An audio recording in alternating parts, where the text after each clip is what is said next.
구전 녹용은 녹용이 아닙니다. 원용입니다. 귀한 러시아산 녹용만을 사용해 만들기 때문이죠. 러시아산 녹용은 예로부터 으뜸 원자를 써서 원용이라 불려왔습니다. 고르고 고른 홍삼에 귀하디 귀한 러시아산 원용만을 담은 구전 녹용. 구전 녹용으로 귀한 건강을 챙기세요. 구전 녹용.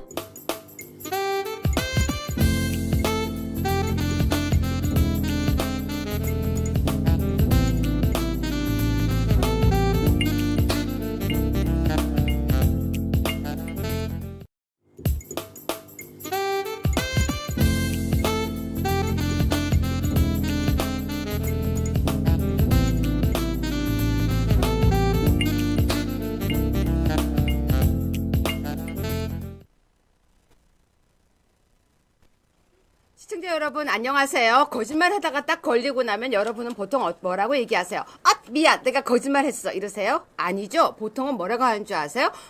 무슨 말이에요? 왜 저를 거짓말한다고 그러세요? 당신이 거짓말이야 이렇게 얘기하시나요? 와 거짓말 하다가 딱 걸리는 사람들이 아주 많습니다. 그뿐이 아닙니다. 윤석열 대통령 지지율이 바로 국민의힘 지지율을 견인한다는 조사가 나왔다고 하는데요. 조사가요 바로 고성국 TV에서 정치사회 현안에 대한 여론조사 보고서인데 전국 2차라고 하는데요. 한국여론평판연구소에서 조사를 했습니다. 자세히 상세히 그리고 다정하게 소개해드리겠습니다. 누가 그런 얘기를 하더라고요. 국민의힘의 지지율은 바로 윤석열 대통령이 다 올린 것이다. 근데 어떤 분이 그러는 거예요. 윤석열 대통령 국민의힘에서 나가라! 그런 말을 하는 사람에게 이런 말을 해주고 싶습니다. 네가 지구를 떠나라. 자, 시청자 여러분 오늘은 금요일인데요. 법무법인 정준길 변호사님 모시고요. 다양한 소식을 전해보겠습니다. 거짓말 잡는 킬러 정준길 변호사님 안녕하세요. 예, 반갑습니다. 제가 오늘 고소장을 하나 쓰고 왔습니다. 고소장이 뭐냐면 소개해도 돼요? 네. 하지 마세요 아직. 아니 그거 아직 하지 마세요. 나중에 그거 공개하세요. 하고 싶은데 안 돼요. 하면 안 될까요? 안 돼. 오늘 하지 마세요. 그거 우리 시청자들에게 나중에 단독 특보 이러고 해야죠. 다음에 하겠습니다. 반갑습니다. 정준길 변호사입니다. 네, 정 변호사님.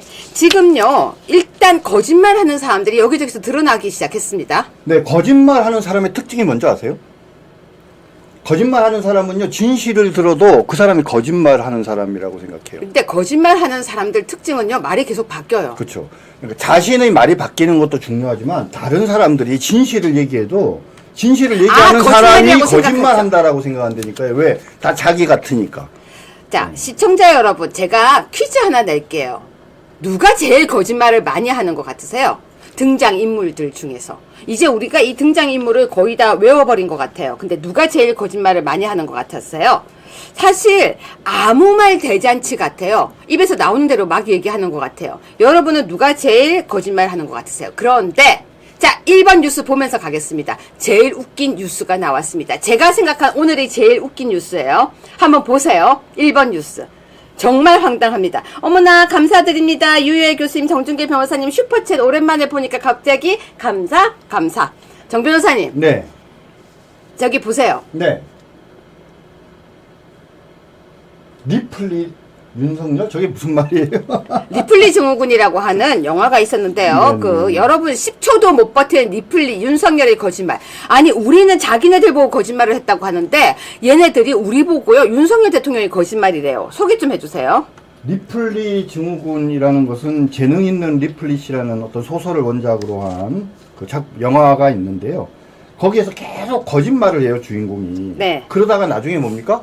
자기가 한 거짓말이 진실이라고 믿고 착각하면서 환상 속에 사는 그런 모습을 보여줍니다. 그걸 보고 리플리 증후군이라고 그렇게 얘기들을 하는데 이 좌파들의 특징은 뭐냐면요. 잘 모르면서 아무데나 그냥 비난하고자 비방하고자 하는 곳에 그냥 갖다 붙여요. 윤석열 대통령이 리플리다라고 얘기를 하는데요. 윤 대통령께서 거짓말을 반복한 것은 무엇이며 거짓말을 현실로 착각한 채 환상 속에서 살고 있는 건 도대체 뭡니까? 자, 그런데요. 거기 보세요. 참을 수 없는 대통령의 가벼움. 밀란 쿤테라가 쓴 소설이 있었습니다. 참을 수 없는 존재의 가벼움이라고 하는 그렇죠. 밀란 쿤테라라고 하는 사람이 쓴 책이었는데요. 그걸 저기다가 슬쩍 붙였어요. 참을 수 없는 대통령의 가벼움. 근데 대통령이 뭐가 가볍다는 것도 없어요. 앞뒤도 없이 갑자기 대통령이 가볍다라고 넣었습니다. 네. 자, 정 변호사님. 네. 왜 저렇게 대통령이 가볍다, 대통령이 거짓말을 한다라고 이야기를 이게 할까요? 바로 좌파들의 특징이에요. 좌파들은요, 그러니까 기승전이 없고 결만 있어요. 근데 결이 뭡니까? 좌파는 좋은 것, 우파는 나쁜 것. 옛날에 동화책이 그렇잖아요. 네. 선인과 악인이 있고, 선인은 나중에 행복하게 잘 사는 그런 것이 동화인데, 세상은 동화 같은 게 아니지 않습니까? 그런데 이 좌파들은요, 자신들은 선인이고, 자신들은 행복하고, 상대는 악인이고, 나쁜 사람이다. 이러면서, 나쁜 앞에 온갖 것을 다 갖다 붙이는 거죠. 거짓말쟁이, 그리고 참을 수 없는 가벼운 존재, 그죠?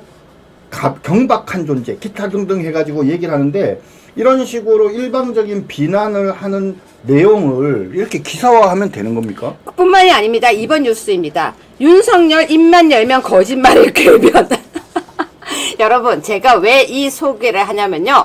이렇게 아무리 해도 지지율은 올라간다는 걸 이야기하기 위해서입니다. 곧 지지율 보여드릴 건데요. 윤석열 입만 열면 거짓말의 궤변. 707 특임 단장이 회유당한 듯. 정 변호사님. 네.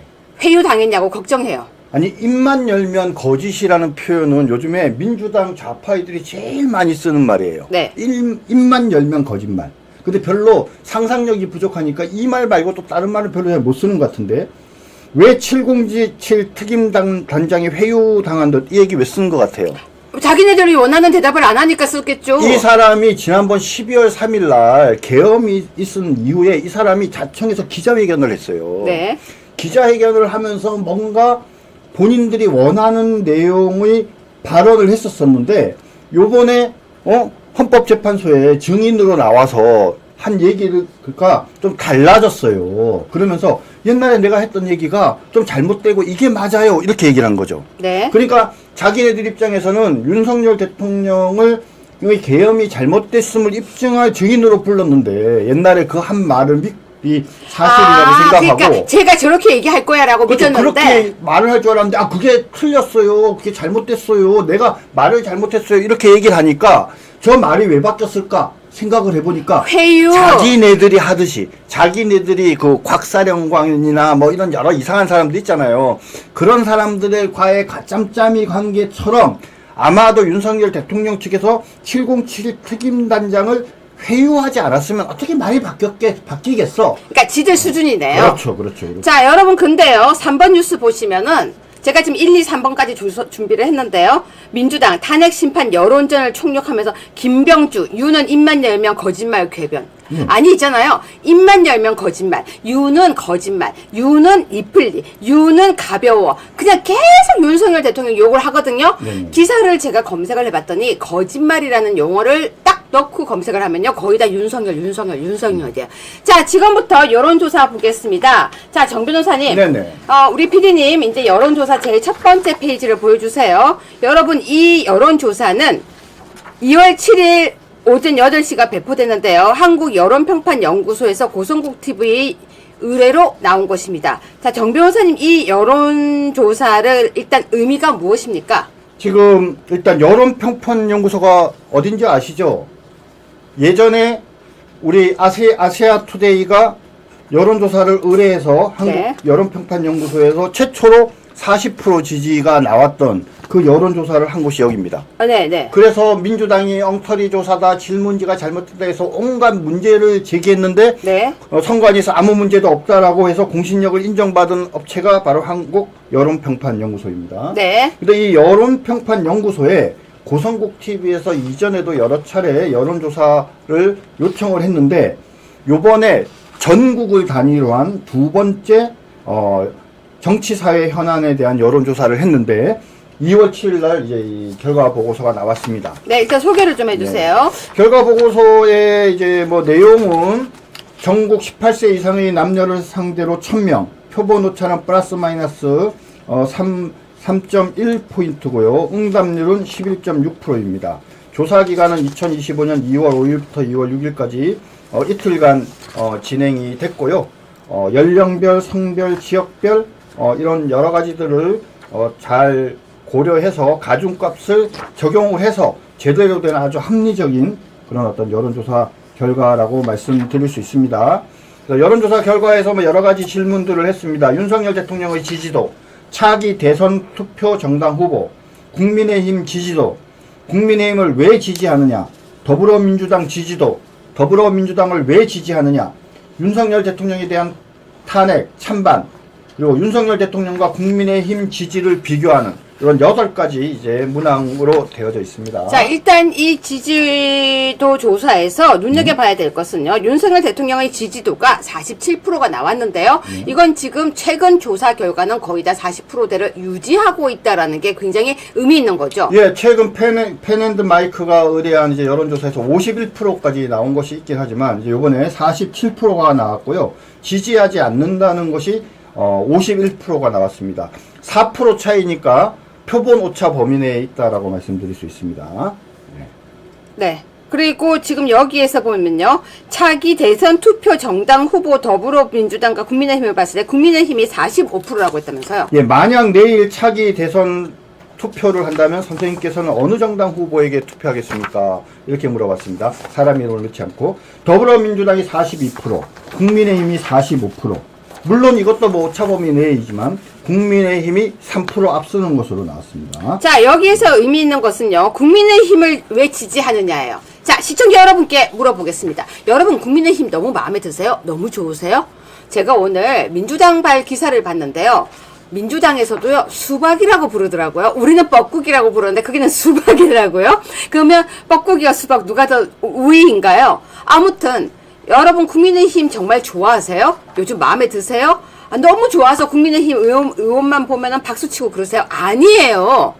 왜 국민의힘을 지지하느냐라고 물었습니다. 자, 정 변호사님. 네, 국민의힘 지지도도 47%고 윤석열 대통령에 대한 지지도도 47%예요. 네. 자, 그러면 윤석열 대통령이 좋아서 국민의힘을 지지하는 것인지 국민의힘을 지지하기 때문에 윤석열 대통령을 지지하는 것인지 궁금하지 않습니까? 그렇죠. 그래서 물어봤어요. 국민의힘을 지지하는 이유가 무엇입니까? 라고 물어봤더니 1등이 41% 윤석열 대통령을 지지하기 때문에, 두 번째가 다른 정당이 마음에 안 들기 때문에, 세 번째 이념과 정책이 마음에 들기 때문에 이렇게 지금 나와 있습니다. 그래서 이것을 보면은 그러니까 국민의힘이기 때문에 좋아하는 것은 이념과 정책이 마음에 들기 때문이 일단 제일 우선적인 건데, 한 40% 되는 국민의힘 지지하는 분의 40%가 윤석열 대통령을 지지하기 때문이다. 이렇게 대답을 하고 있습니다. 자, 여러분 지금 다시 이 부분에 의미가 있습니다. 여러분 국민의힘을 왜 지지하세요? 라고 물었더니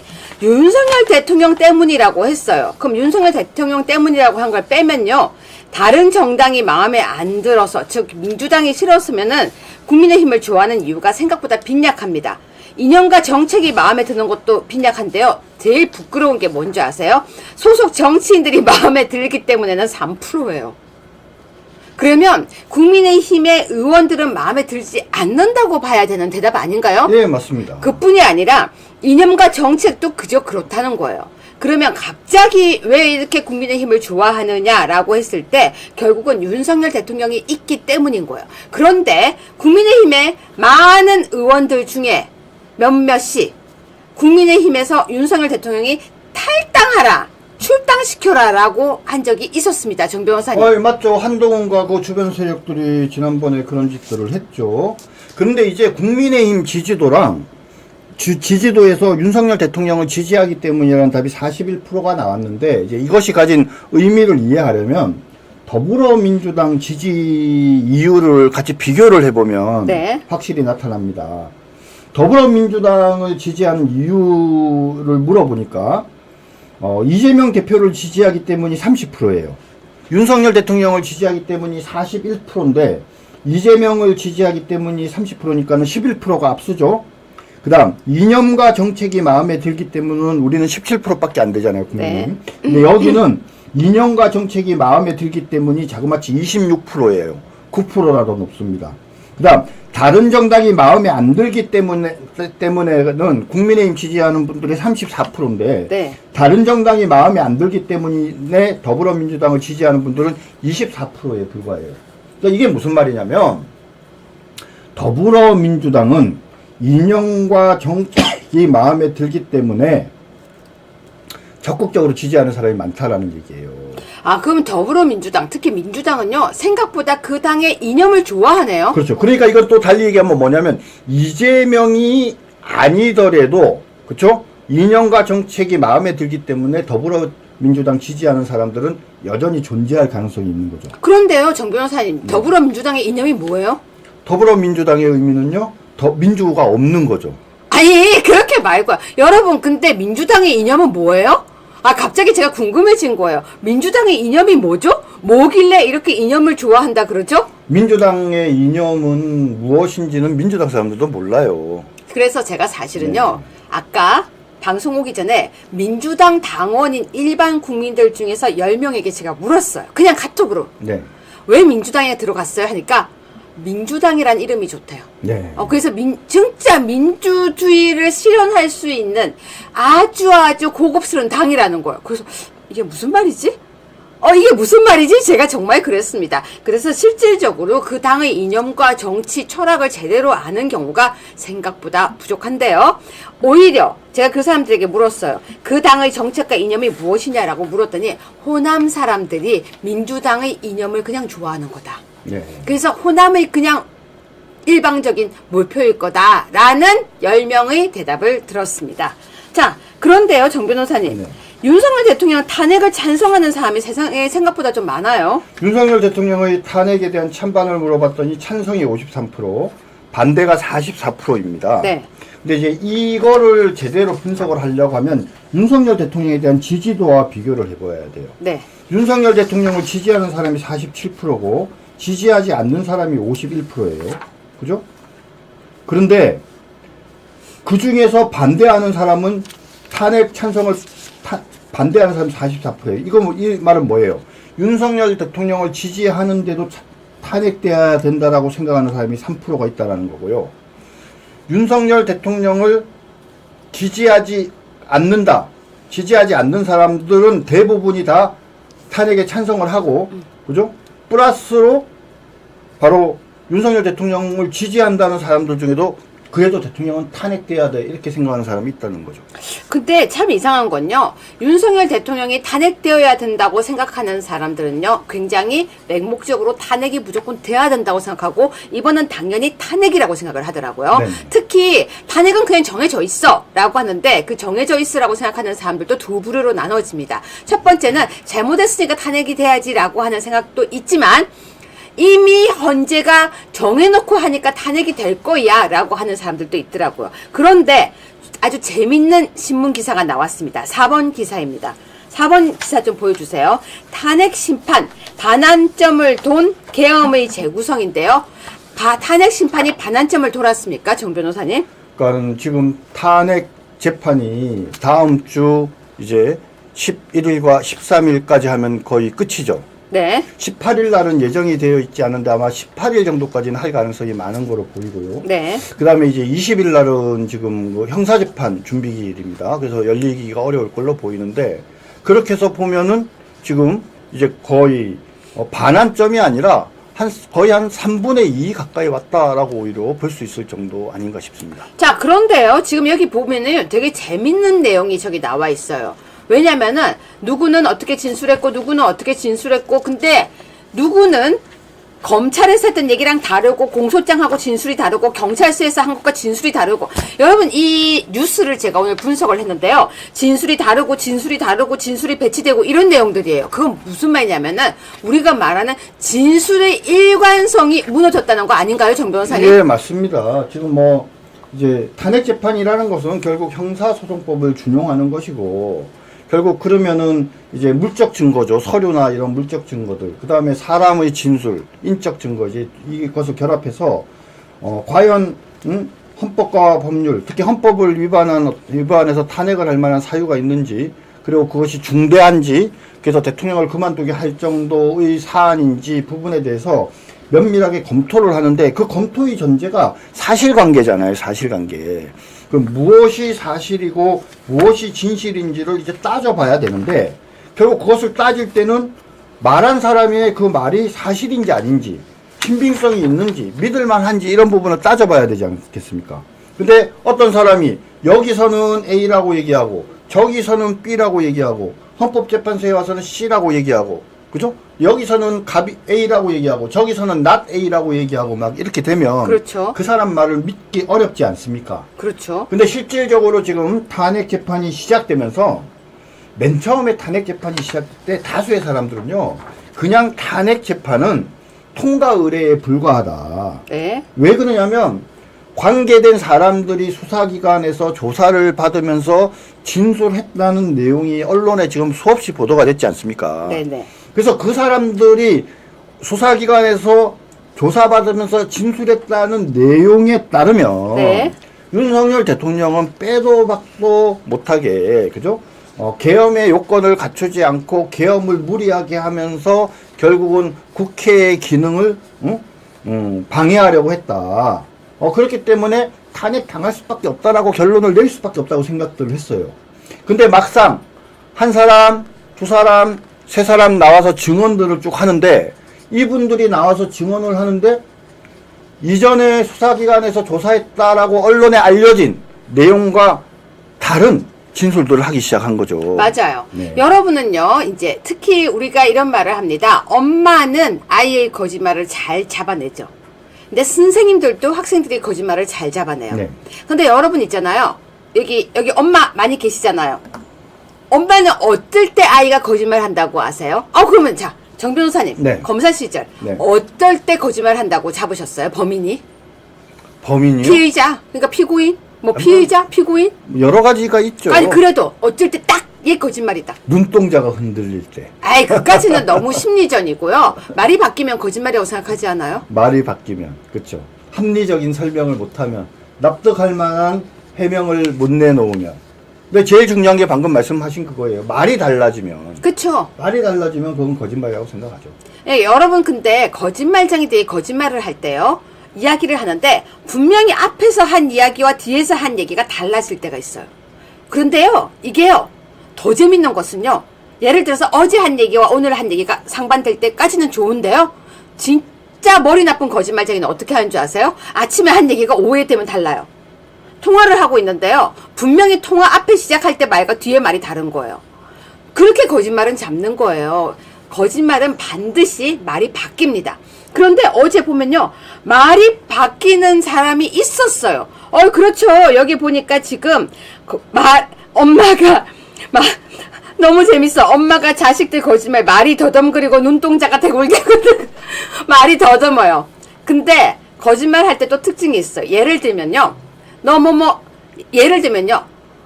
너 햄버거 지금 먹었니? 먹지 말랬잖아. 그러면 뭐라고 하는 줄 아세요? 나 안 먹었어. 이래야 되는데 햄버거? 자꾸 햄버거를 또 물어요. 그럼 아니면은 너 엄마 돈 가져갔니? 그러면은 아니? 이렇게 대답해야 되는데 돈? 그러니까 질문을 다시 반복하는 버릇이 있는데요. 어제 나왔던 사람들 중에서요. 저는 너무 재밌는 사람을 봤어요. 말이 계속 떨리면서 계속 반복을 하는 거예요. 질문을 하면 그 말을 따라서 하거나 질문을 반대로 하는데 판사가 재판관이 아니 네 생각을 더하지 말라고 그러면 하지 말라고 하면 안 해야 되잖아요. 그런데 말하는 도중에 뭐라는지 아세요? 저는 그렇게 생각했습니다. 아니 네 생각을 말하지 말란 말이야. 이러니까 뭐라는지 아세요? 그렇게 들어서 그렇게 생각을 했습니다. 아니 왜 들은 얘기를 하냐고. 네가 본 걸 얘기해. 네가 들은 걸 얘기하라고. 다른 사람이 너한테 해준 얘기 말고 네가 직접 그날 들은 얘기를 하라고. 이러니까 그러면 우린 보통 그러죠. 예 제가 들은 얘기를 하겠습니다. 이래야 되는데 제가 그날은 정신이 없었는데 나중에 나와서 하는 얘기를 들으니까 제가 그렇게 생각했구나. 아니 왜 네 생각을 얘기하냐고. 어제 수없이 그 반복이 있었어요. 정 변호사님 어제 기억나시죠? 예, 그 곽종군이 정영식 재판관이 이제 그런 질문들을 했죠. 네. 증인이라는 건 뭐냐? 본인이 경험한 걸 얘기하는 거잖아요. 네. 그럼 본인이 당시에 들은 얘기가 뭔지, 대통령한테 본인이 들었다고 하는 얘기가 본인의 기억에 뭔지를 얘기를 하면 되는데, 어제 곽종구는 얘기 중에 그런 거예요. 자기는 그때 기억 못했는데 다른 사람들 말이 내가 그때 대통령한테 그 말을 들었다라고 얘기를 해줘서 그런 줄 안 돼요. 그러니까 그게 뭔 어떻게 소리예요? 그러니까 그게 어떻게 자기가 들은 기억이에요? 아니죠.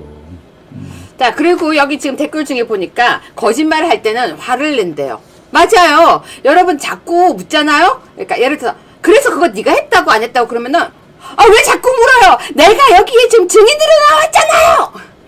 여러분 제가 무슨 말 하는지 아시겠죠? 제가 피의자입니까? 그러니까 거짓말을 하는 사람들 특징이 고스란히 몇 가지가 있는데 눈동자가 흔들린다, 화를 낸다, 갑자기 말이 자꾸 바뀐다, 버럭한다, 아니면은 말을 따라한다.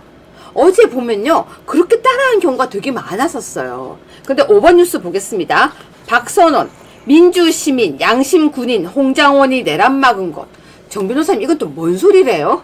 글쎄 박선원이 민주당 의원이지 않습니까? 그리고 사실은 박선원과 그 김병주 두 의원이 곽종군과 홍장원을 회유했다라고 강력하게 지금 의심받는 사람들이잖아요. 그렇죠. 그렇죠. 그래서 이 사람이 뭐라고 얘기하느냐? 야 이게 민주 시민들과 양심적인 군인 그리고 홍장원이 내란을 막은 거다 이렇게 얘기했는데 뭐 민주 시민 빼고 여기서 말하는 양심 군인은 곽종군입니다. 그리고 홍장원이 내란을 막은 거래요. 그런데 아까도 말씀드렸잖아요. 지금 그 곽종군이랑 홍장원은요 진술이 오락가락하고 곰곰이 그냥 들으면 말이 그럴듯한데 곰곰이 생각해보면 말도 안 되는 그런 얘기들을 맞아요. 이 사람들이 했다는 게 그동안 주장했다는 게 헌법재판 과정에서 사실은 드러났죠. 근데 여러분 어제 볼 때요 이 사람들 거짓말 하는 거 너무 티나죠. 사실은 많은 사람들이 이런 얘기를 했어요. 어떻게 이런 사람들이 군인으로 있었지? 대한민국에 이런 사람이 군인이었어? 대한민국에 이런 사람이 국정원에 있었어? 여러분 제가 어제 제일 많이 들은 얘기가 대한민국 군인이 이 정도였어? 대한민국의 국정원이 이 정도였어? 근데 거짓말하는 걸 저렇게 티나게 하면은 간첩을 어떻게 잡니에요? 자 그런데 6번 보겠습니다. 내란죄 성립 안 돼. 오히려 범죄 실현 막은 것. 아니 하다 말해서 정 변호사님 이것도 소개해 주세요. 지금 이제 내란죄가 성립 안 되고 오히려 범죄 실현 막은 거라고 하는 사람은 경찰 출신의 경찰청장, 조청장, 서울청장이었던 김천청장 이 두 사람입니다. 그렇죠?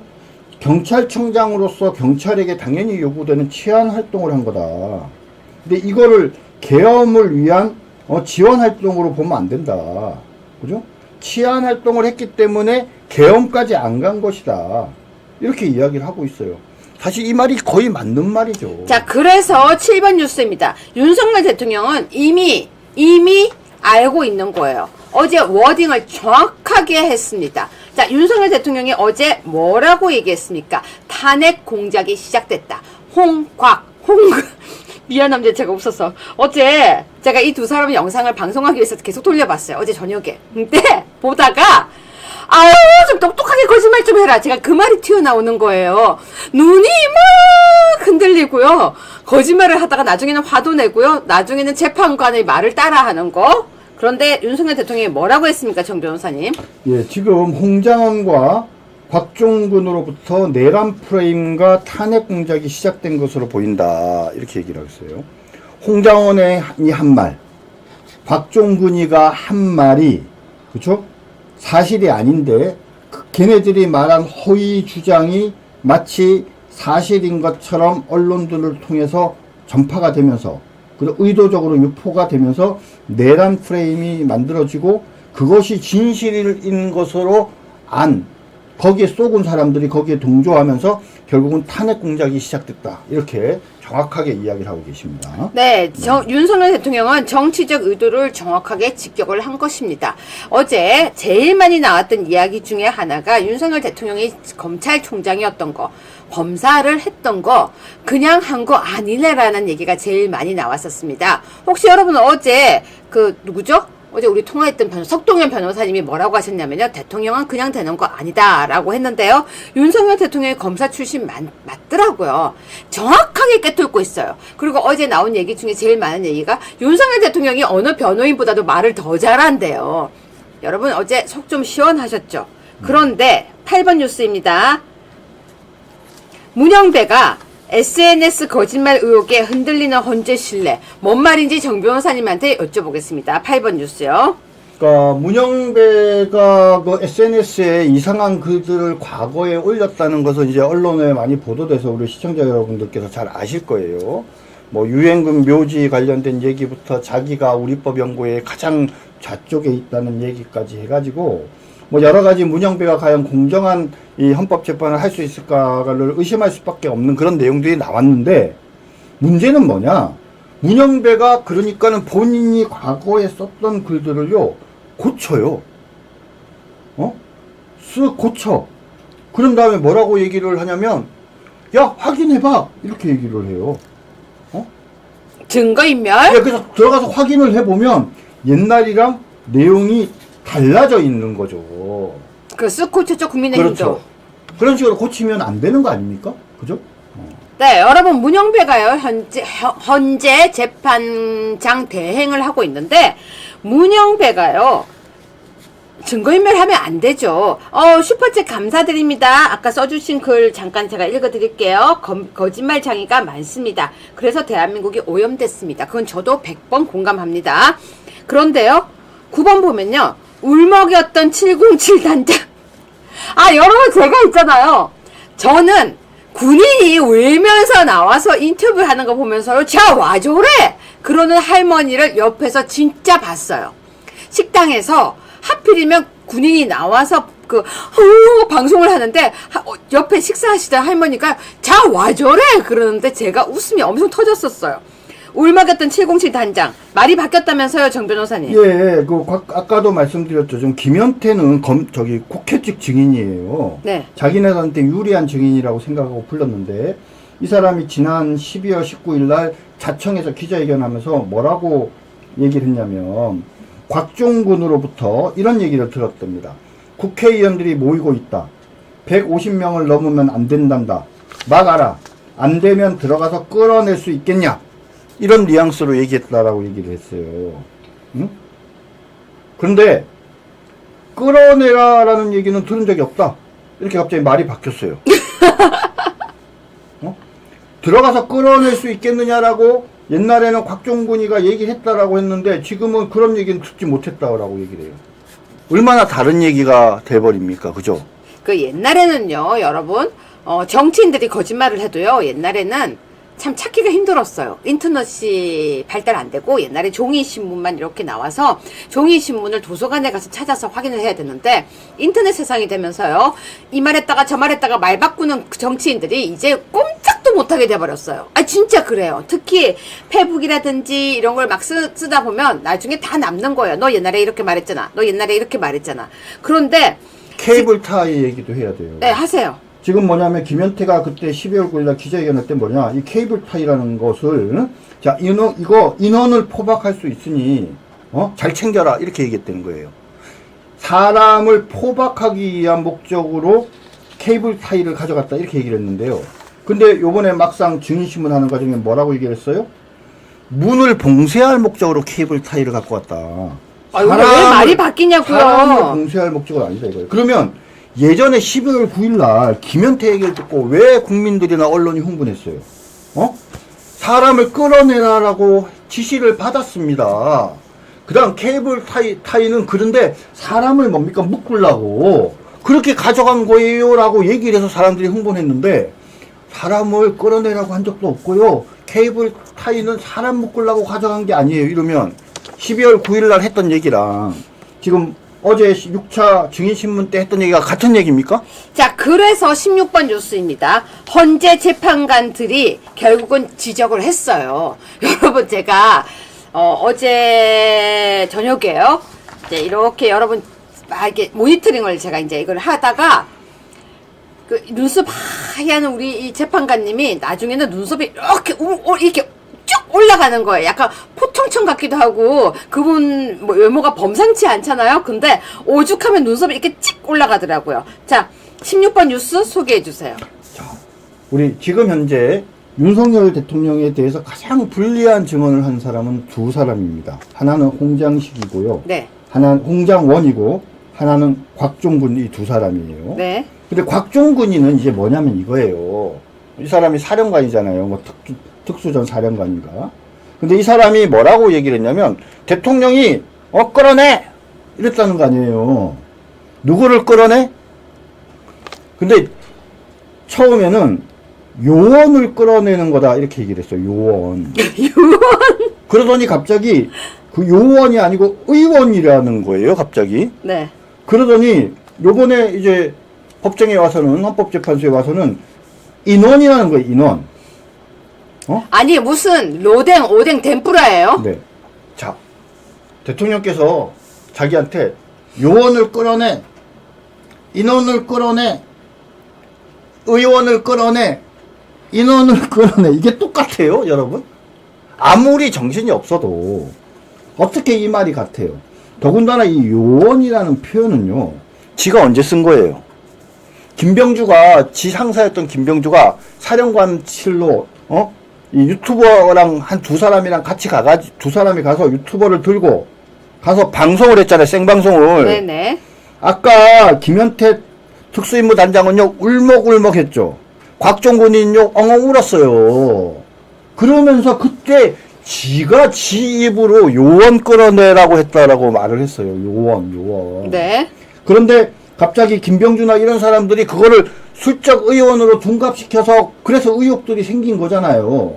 그러니까 그게 의원이라고 그러더니 갑자기 인원이래요, 인원. 근데 말이 다르지 않아요? 말이? 자, 그러면서 여러분 잘 보세요. 25번이에요. 여인영, 홍장원의 체포라는 단어 쓴 기억 없다. 아니 뭘 다 기억도 없고 생각도 없고 말도 바뀌고 왜 이래요? 그러니까 홍장원도 그런 거예요. 지금 홍장원이라는 사람도 메모장 하나가 뭐가 있지 않습니까? 메모장 한 장에 보면은 거기에 무슨 체포, 어디 구금 막 이런 이상한 얘기들이 적혀 있어요. 그러니까 네. 그거를 보고 뭔가 사람들이 막 대단한 것처럼 생각을 했는데, 메모장 지금 볼까요? 예, 메모장 한번 올려봐 주시죠. 자, 제가 카톡에 보냈던 메모장 한 번만 보여주세요. 지금 자, 정 변호사님 저거 보세요. 저 메모장이 저게 뭐냐면 이제 홍장원이가 그때 이렇게 통화를 하면서 자기가 받아 적은 것이라고 처음엔 이야기한 거예요.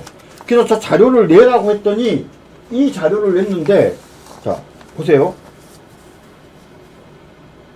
이 자료는 본인이 받아 쓴 자료가 아니에요. 그럼 뭐예요? 본인이 막 받아 썼는데 하도 글씨를 갈겨 써가지고 다시 썼어요? 글씨를 제대로 알아보기 어려워서 그래서 본인이 자기 부하 직원한테 자기가 말을 해서 새로 받아 적었다는 거예요. 저거를 그러니까 직원으로 하여금 받아 적게 만든 거예요. 저게 받아 적게 만든 거거든요. 그리고 나서 더 중요한 게 뭔지 아세요? 뭐예요? 자기가 메모했다는 글씨를 잘 알아보기 어렵다고 하는 그 종이를 없애버렸어요. 잠깐만요. 24번 그러면 뉴스 잠깐만 보여주세요. 24번. 24번 기사를 보여주세요. 지금 이게 여러분 어제 너무 정신 없었는데 사실은요 내용을 잘 훑어보면은 보세요. 여러분 저 보세요. 제가 쓴 말 아니에요. 신빈성 논란. 네. 소개해주세요. 지금 뭐 여러 가지들 중에 아까 뭐 말씀드린 요원, 의원, 인원 관련된 곽종군의 어떤 오락가락하는 진술 부분도 이제 문제지만 제일 핵심 중에 하나가 사실은 윤석열 대통령 탄핵 소추는 홍장원의 진술과 메모에서 사실은 비롯됐어요. 응? 자, 홍장원이 검찰에 제출한 메모가요, 자필로 받아 적은 원본이 아니라 보좌진에게 옮겨서 적게 한 메모였어요. 뭐예요 그러면? 박근혜 대통령이 당시에 탄핵당할 때 제일 중요한 증거가 뭐였어요? 안종범의 수첩이었죠. 안종범의 수첩. 사람들이요, 안종범의 수첩 이렇게 얘기할 때 다들 어떻게 생각했냐면 안종범이 그 당시에 옛날에 그때 바로 지시를 받거나 할 때 메모해 놓은 수첩인 줄 알았어요. 그런데 나중에 조사를 해보니까 어때요? 그 수첩은 나중에 안종범이 지가 기억을 되살려서 쓴 수첩인 거예요. 아니 그게 무슨 증거예요? 그래서 결국 그거 증거로 인정 안 됐어요. 근데 홍장원의 메모도 사실 그 당시에 홍장원의 메모도 똑같은 거예요. 보세요. 본인이 자필로 받아 적은 원본이 있었는데 그 원본이 글씨체를 알아보기 어렵다고 해서 그거를 버리고 원본이 아닌 보좌관에게 자기가 그것을 보고 옮겨서 적게 한 메모를 검찰에 제출을 했어요. 그죠? 응? 다시 보세요. 대통령이 직접 얘기한 것도 아니고요. 그러니까 여 사령관이 명단을 불러줬다. 국정원 관사 앞 공터에서 주머니에 있던 수첩에 받아 적었다. 사무실에 와서 보니 내가 봐도 알아보기 어려워서 보좌관을 시켜 정서를 했다. 이게 말이 되는 소리예요? 대한민국이요, 대통령을 탄핵시키는 소추안이 이렇게 허술하게 되고, 대통령이 내란죄라고 하는 것이 이렇게 허술하게 이런 증거에 의해서 올라가고, 정 변호사님, 이거 사실 문제 있는 거 아니에요? 그렇죠. 거기다 더 문제 뭐냐면, 그래서 보좌관이 쓰라고 했는데, 거기에 보좌관 글씨랑 자기가 흘려 쓴 글씨가 섞여 있다는 거예요. 그거 한번 다시 한번 보여줘 보세요. 아까 그 종이요? 종이. 메모지. 네. 자기가 막 흘려 쓴 글자 두 개 글씨가, 있네요. 그쵸. 보좌관이 쓴 글씨가 적혀 있는데, 저기에 말한 체포자 명단, 아니요, 조금, 그 옆에 사람 이름. 예, 이재명, 우원식, 한동훈, 김민석, 딴지일보, 그죠? 이거는 보좌관이 작성을 했고. 그럼 정 변호사님, 잠깐 질문 하나 있어요. 네. 저 메모 때문에 한동훈이 이렇게 약간 이렇게 돌아버린 그렇죠, 거 아니에요? 그렇죠. 맞아요. 한동훈이 빡 돌게 만든 게 저거 아니에요? 동게 사실은 저거죠. 그래서 지금 이 홍장원이 직접 한동훈한테 알려준 건지, 홍장원이 박지원한테 얘기해서 박지원이 알려준 것인지는 명확하지 않지만, 저것 때문에 사실은 한동훈이가 확 나를 체포하려고 하면서 완전히 돌아버린 거죠. 그러면 그것도 사실은 신빙성이 없다고 지금 방금 기사에 나왔잖아요. 자, 그런데 또 문제가 뭔지 아세요? 그 밑에 또 조금 더 올려보세요. 보세요. 자, 조금 더. 자, 근데 거기요. 자, 그 아래에 지금 검거 요청이라고 적혀 있어요. 저거는 자기가 또 추가로 적은 거래요. 자, 보세요. 그럼 저게, 저기 보세요. 자기가 갈겼었던 것에 보좌관이 적은 글에 본인이 또 추가한 글이에요. 검거 요청. 그죠? 근데 저 검거 요청이 말도 안 된다라는 것은 재판 과정에서 여실하게 드러났잖아요. 왜냐하면 모든 사람들이 홍장원한테 위치를 확인해 달라라고 얘기를 했다는 거예요. 위치를 좀 확인해 달라. 그런데 홍장원이 맡고 있는 국정원 업무는 해외 업무이기 때문에 무슨 사람들 위치 추적하거나 그럴 수 있는 능력이 안 돼요. 법적으로도 수사할 능력이 없을 뿐만 아니라 그런 시설이나 장치를 갖고 있지 않은 거예요. 그렇게 알려져 있죠, 지금. 그런데 그런 사람한테 위치를, 알아달라고 말을 했다는 것도 사실은 되게 퀘스천이죠. 그죠? 근데 더 문제는 뭐예요? 권한도 없는 얘네들한테 검거를 요청했을 리는 없는 거죠. 그렇기 때문에 당시 정 재판관이 이 부분에 대해서 아주 강하게 추궁을 했던 거 아니겠습니까? 그러니까 24번 뉴스 한 번만 더 보여주세요. 그래서 윤 탄핵 소추 촉발시킨 홍장원 메모 헌재에서도 신빙성 논란이라고 뉴스가 나온 거예요. 예. 근데 여러분, 사실 우리가 이거는 웃으면서 얘기할 거리가 아니에요. 왜? 윤석열 대통령 탄핵 소추안이 통과되고 한동훈이 한마디로 확 돌아가지고 미쳐서 날뛰고, 그뿐이 아니라 내란죄가 되고, 그러니까 내란죄로 막 이렇게 조사가 되고, 네네. 쓰나미처럼 됐던 게 사실 저 메모지가 촉매제 역할을 했단 말이에요. 근데 저 촉매제가 신빙성이 논란되고 사실은 저렇게 허술하게 짝이 없는 건데, 정 변호사님, 한동훈도 검사 출신 아닙니까? 그러니까요. 확인을 해야죠.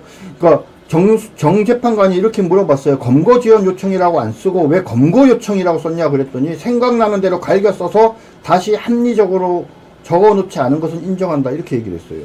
자, 그러면서 21번 보면요.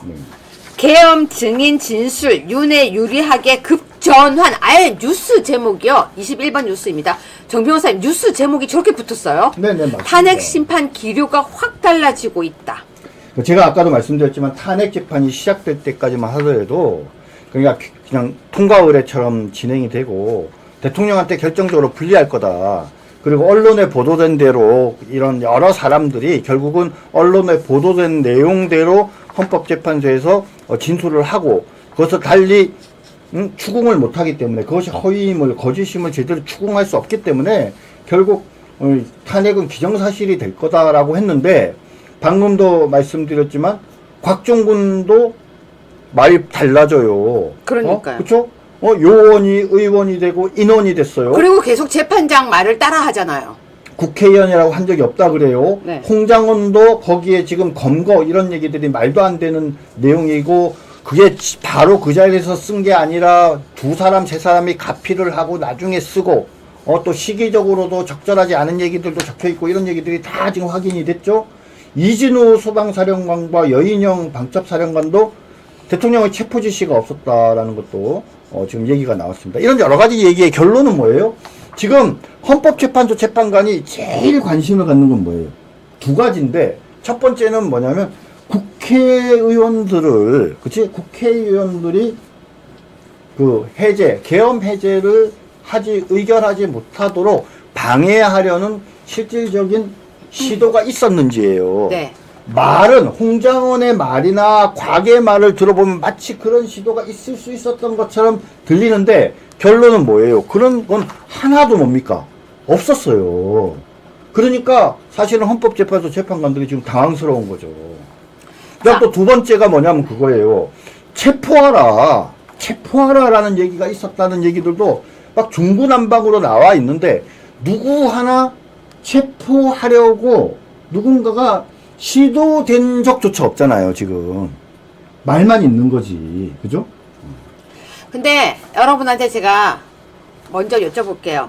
웃긴 사람 얘기를 먼저 해드릴까요? 멋진 사람 얘기를 먼저 해드릴까요? 여러분, 웃긴 사람 얘기를 해드릴까요? 멋진 사람 얘기를 해드릴까요? 정 변호사님, 어떤 사람 얘기부터 먼저 할까요? 멋진 사람부터요. 멋진 사람요? 네. 자, 저는요, 이분이 이렇게 멋지게 발언하는 걸 사실 최근 들어서 잘은 못 봤었어요. 왜냐면 이분 원래 캐릭터가 약간 로봇 같았거든요. 근데 몇 년 사이에 확 바뀌었어요. 어제요, 제가 이분 뉴스를 딱 보다가 정 변호사님한테 뭐라고 했냐면요. 이분이 이렇게 멋진 분이었어요? 라고 했었습니다. 자, 정 변호사님, 네. 19번 뉴스입니다. 네. 우리 그 황교안 네, 소개 좀 해주세요. 얘기죠? 어제 뉴스 네. 봤던 얘기부터 소개 좀 해주세요. 황교안 총리가 이제 그 윤석열 대통령 그 변호인이 했다는 얘기를 듣고 많은 사람들이 좋아하고 있지 않습니까? 그렇죠? 그리고 이제 아니나 다를까 거기서 나오시니까 많은 사람들이 황교안 또 변호사죠. 예, 기자들이 이제 관심을 많이 갖는데 근데 그 얘기 중에 너무나도 앞에서 멋지게 말씀도 잘 하시고 그랬는데 갑자기 기자들이 살살살살 긁었어요. 예, 서부지방법원 사건 무료 변론에 대해서 이제 네. 시비를 걸기 시작을 했습니다. 그죠? 그러면서 시사인의 기자가 그 서부지법의 사건에 대해서 무료 변론을 제공하는 것은 전직 총리로서 법치주의를 존중하지 않는 것이라는 생각이 들지 않냐 이렇게 얘기를 했어요. 네. 그러니까 아니 법치주의의 한 틀은 따스합니다. 젊은이들이 나라를 지키겠다고 해서 고소당하는 것을 모른 척할 수 없다. 그래서 자발적으로 변론에 참여한 것이다. 이렇게 얘기를 했어요. 그렇죠. 그러니까 아니 그러면 불법이라는 점은 변하지 않는 것이 아니겠습니까? 응? 어떻게 불법을 옹호합니까? 이렇게 얘기를 했어요. 그러니까 아니 변호사가 범죄를 저질렀다고 의심받는 사람을 도와주는 건 당연한 거 아니에요? 그게 변호사가 하는 일 네, 어려운 아니냐고. 사람 도와주는 게 변호사입니다. 그러니까 아무 말도 못하는 거죠. 어제요, 저는 이런 생각이 들었어요.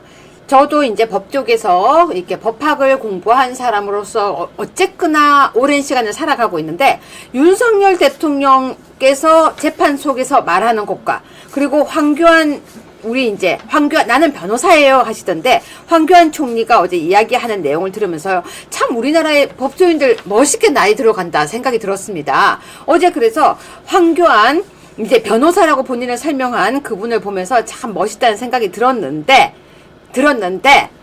똑같은 법조인 출신이에요. 요즘 이재명이요, 어제 임종석이 이야기했습니다. 재단이라고 했나요? 재단에 산 제사를 바칠 재물이 되라고 했나요? 예, 예. 아무튼 그런 말을 했는데요. 여러분, 저는 자신있게 얘기할 수 있어요. 이재명은 이제 끝났습니다. 26번이에요. 김경수가 복당했어요. 예, 김경수 복당은 이재명이 시켜준 거 아니에요? 근데 김경수가 복당을 했는데요. 저는 이제 이재명은 끝났다고 봅니다. 이제 이재명은 가라라고. 근데 이재명이 끝나면 안 돼요. 왜요? 우리가 제일 만만한 사람은 이재명인데. 근데 이재명은 좀 독해요. 네. 이 정도 독한 사람이 없어요. 이재명 같은 사람이 있어야 이재명은 절대 안 돼. 그러면서 혹시라도 대선이 벌어지면 우리 쪽이 당선되지 않을까요? 네, 정 변호사님 18번 뉴스 좀 소개해 주세요. 예, 사실은 지금 이제 대선이 과연 벌어질 거냐 말 거냐 그리고 그런 얘기 가급적 하지 말아야 된다라고 하시는 분들이 많고 저나 유해치고도 같은 생각인데 그러면서도 사실은 이 좀 대선과 관련해서 걱정스러운 일이 하나 벌어지고 있습니다. 뭐 우리 쪽에 뭐 후보다라고 얘기를 하면 뭐 여러 사람이 있겠지만 홍준표 시장과 오세훈 시장이 상당히 그래도 우리한테는 좋은 어떤 자산이라는 건 틀림없지 않습니까? 그런데 지금 명태균이가 갑자기 나타나가지고 민주당을 향해서 명태균 특검을 하자라고 이야기를 하고 있고요. 네. 주변의 변호인을 통해서 다른 사람은 모르겠지만 홍준표랑 오세훈은 가만히 안 놔두겠다. 그러면서 정치 세대 교체를 할 것이다. 이렇게 얘기를 하면서 사실상 이준석 편을 들기 시작을 하고 있습니다. 그런 거예요? 네네네. 자, 그럼 이 와중에 이 특검은 시작될 수도 있겠네요. 현재 분위기로 봐서는 민주당은 불감청 고소원이죠. 그러니까 우리 국민의힘 보수파의 아주 유력한 대선 후보가 될 수 있는 두 사람이 네. 명태균에 의해서 하루아침에 날아갈 수 있는 거예요, 지금. 자, 그렇습니다. 네. 그런데요, 20번 뉴스를 보시면요. 지금 계속해서 김종인 할아버지는 지금 이제 한동훈을 지지하고 있어요. 네, 지금 그렇습니다. 한동훈이 60몇 프로가 넘을 거다. 한동훈 엄청나게 잘 될 거다 얘기하는데요. 윤 탄핵 기각돼 대통령 복귀에도 직무수행의 회의죠. 저 이 기사 보고 무슨 생각 들었는 줄 아세요? 무슨 생각이 드셨어요? 어머, 윤석열 대통령 탄핵 기각되겠구나. 여러분 있잖아요. 나이 든 사람의 예견력과 그 예측 능력은요, 뛰어난데요. 김종인이요, 갑자기요, 윤 탄핵 기각돼. 끊어볼까요? 윤 탄핵 기각돼.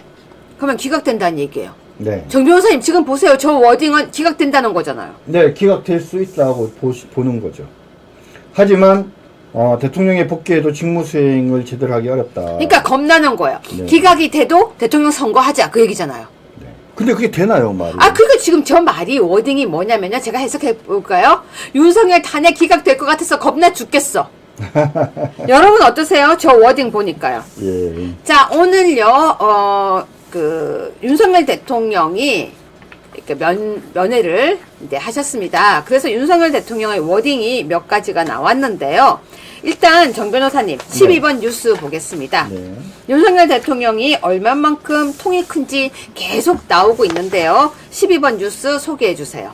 예, 오늘 그 윤상현 의원과 김민전 의원이 윤석열 대통령을 뵙고 나왔습니다. 그러면서 윤 대통령께서 하신 말씀을 이제 언론에 공개를 했는데 모든 일은 다 하늘이 결정하는 것이다. 이렇게 얘기를 했다라고 합니다. 네. 하늘은 뭐죠? 민심은 천심 아닙니까?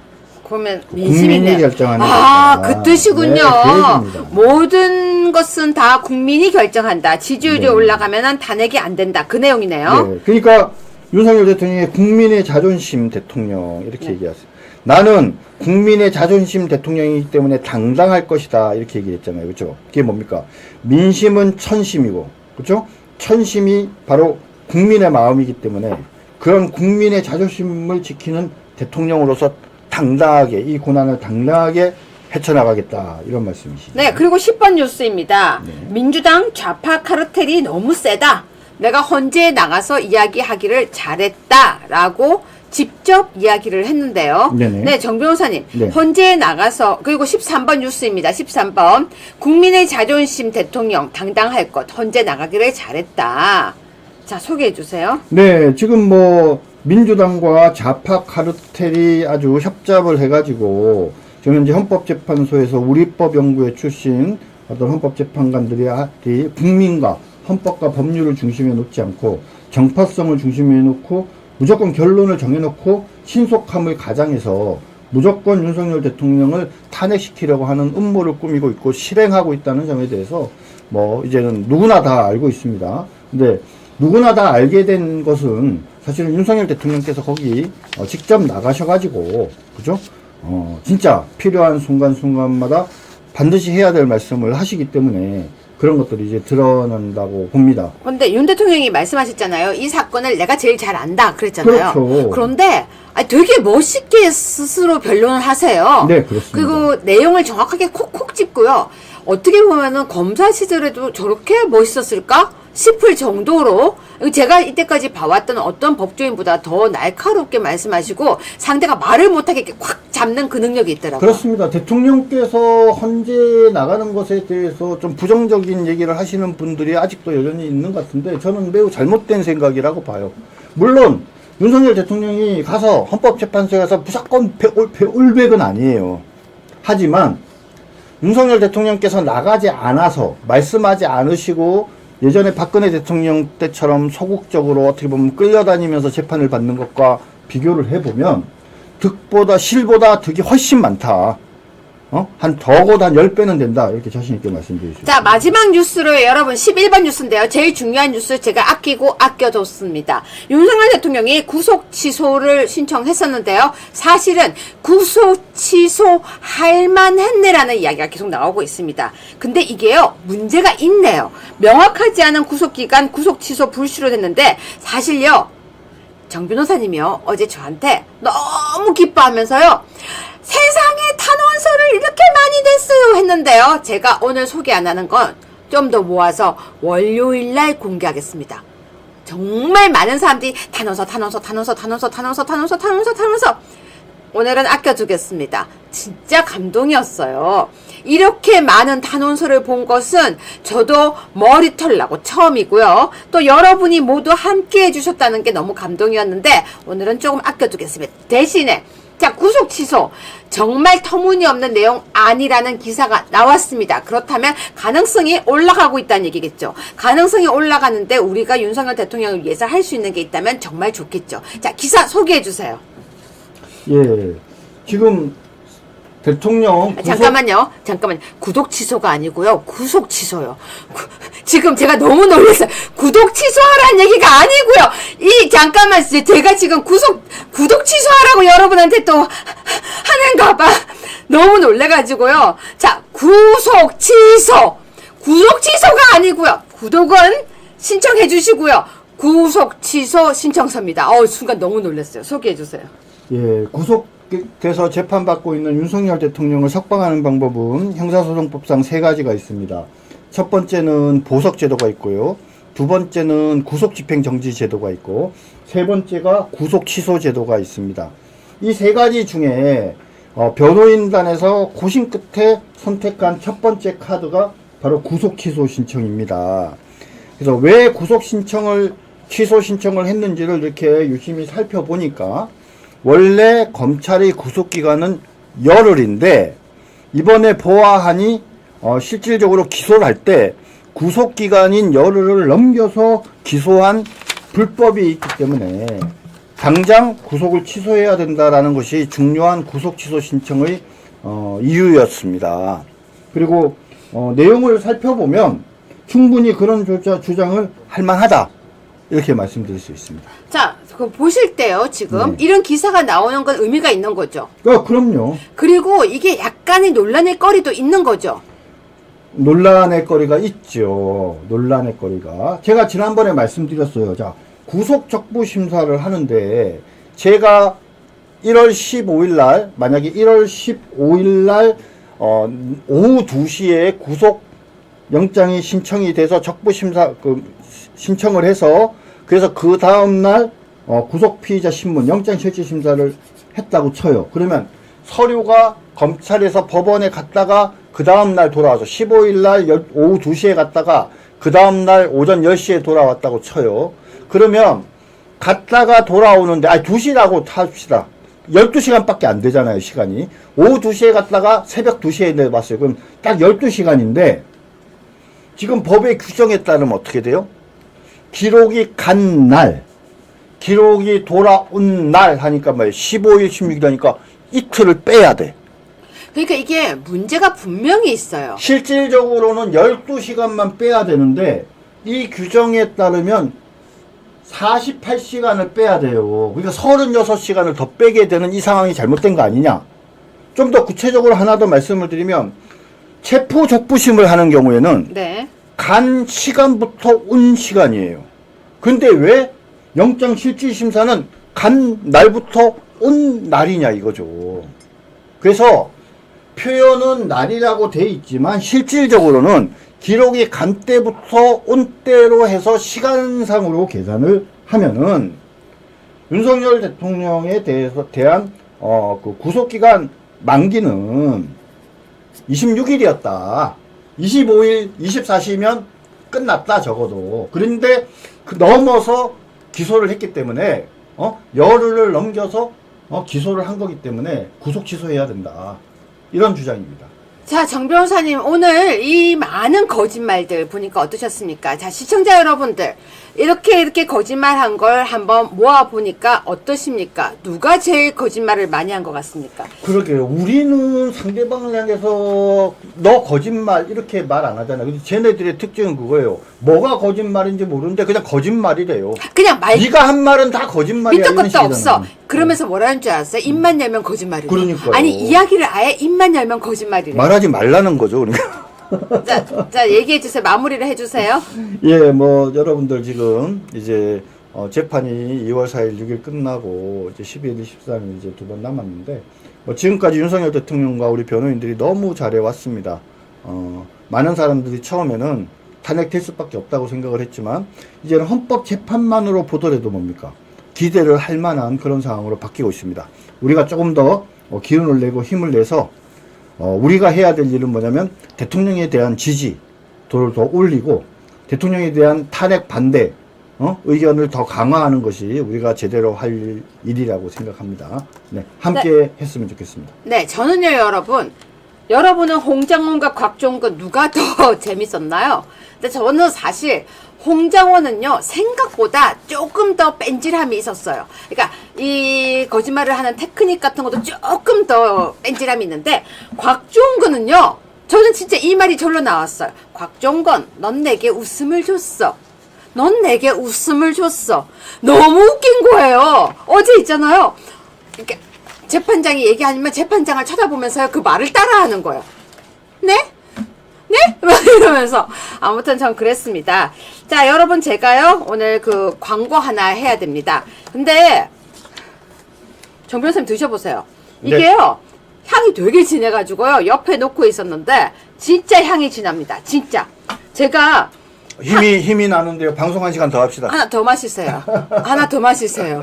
자, 구전 녹용 광고인데요. 러시아산 아바이스크 녹용이라고 하는데 제가 잘 몰라서 아까 검색을 해봤습니다. 구전 녹용을 소개해드리겠습니다. 구전 녹용은 100% 러시아산 아바이스크 녹용인데요. 사실 제가 충격적인 거. 러시아산인데 나머지는 다 국산이에요. 이거 웬만하면 국산 쓰기 힘들거든요. 아, 진짜로 제가 이렇게 째려보고 있었어요. 근데 숙지황박, 당귀박, 청궁박, 작약박, 상주박, 복령박, 감초박, 무슨 말인지를 모르겠어요. 근데 다 국산이에요. 가장 비싼 분골과 팁까지 통째로 다녔다고 하는데 제가 팁이 뭔지 몰라서 이건 찾아볼게요. 합성 첨가물을 사용하지 않고 녹용 등 엄선된 국내산 재료를 황금 배합 비율로 다려내어 치매 예방과 골다공증 개선에 좋대요. 근데 저는 피로 예방에 좋을 것 같은데 아투TV 구독자만을 위한 파격 세일을 진행한다고 하니까 아래 번호가 있나봐요. 문자 보내주시면 연락드리기로 하겠습니다. 근데 딴 건 다 떠나서 저는 이거 두포 먹어도 되니까 정 변호사님 두포 드셔도 오늘 괜찮네요. 저 두포 먹었어요. 예. 근데 이거 좀 찾아봐야 될 것 같아요. 왜냐면 왜 홍삼박, 녹용박, 말렸다 그 얘기인가 봐요. 그래서 이게 박박박해서 제가 왜 이게 박일까가 궁금했는데 말렸다는 소리가 아닐까 싶습니다. 이거 좋은 거래요. 근데 이게요, 이렇게 뒤에 햇섭 이것도 있고, 저도 이거 좀 깐깐하게 보는 스타일인데 삼성화재 생산물 배상 책임보험 가입. 저 되게 깐깐한 편이거든요. 째려보고 있었는데 오늘 제 옷 색깔과 똑같아요. 아무튼 주문 많이 해주시고요. 오늘 얇게 썬 것 이런 의미 같아요. 박이. 그 말인가? 말린 게 네, 아니고 네. 얇을 박자. 네. 자, 아무튼 시청자 여러분, 오늘은 제가 여러분에게 진짜 감사와 축복을 꼭 드리고 싶습니다. 오늘 요즘 강호에 엄청 유명하신 분 방송이 같이 틀어져 있어서 저 뉴웨이 적방화장에 오늘 아무도 안 들어오실까봐 긴장했는데요. 1,500명까지 함께 해주신 아투 뉴웨이 적방화장 시청자 여러분께 오늘은 특별히 사랑과 축복과 행운과 그리고 정말 모든 걸 제가 다 감사 인사를 드리면서 방송 마무리하겠습니다. 여러분 정말 오늘은 감사합니다. 진짜예요. 안 볼까봐 걱정 엄청 했어요. 저 나름 소심하거든요. 그리고 구독 좀 많이 눌러주세요. 왜냐면은 저희 아투TV 50만 구독이 좀 넘어가는 걸 제가 공략을 했는데 생각보다 느려지고 있습니다. 구독. 주말 잘 보내시고요. 법무법인의 정준길 변호사님 오늘도 고생하셨고요. 여러분 뿅뿅뿅 사랑드립니다. 감사합니다. 구전 녹용은 녹용이 아닙니다. 원용입니다. 귀한 러시아산 녹용만을 사용해 만들기 때문이죠. 러시아산 녹용은 예로부터 으뜸 원자를 써서 원용이라 불려왔습니다. 고르고 고른 홍삼에 귀하디 귀한 러시아산 원용만을 담은 구전 녹용. 구전 녹용으로 귀한 건강을 챙기세요. 구전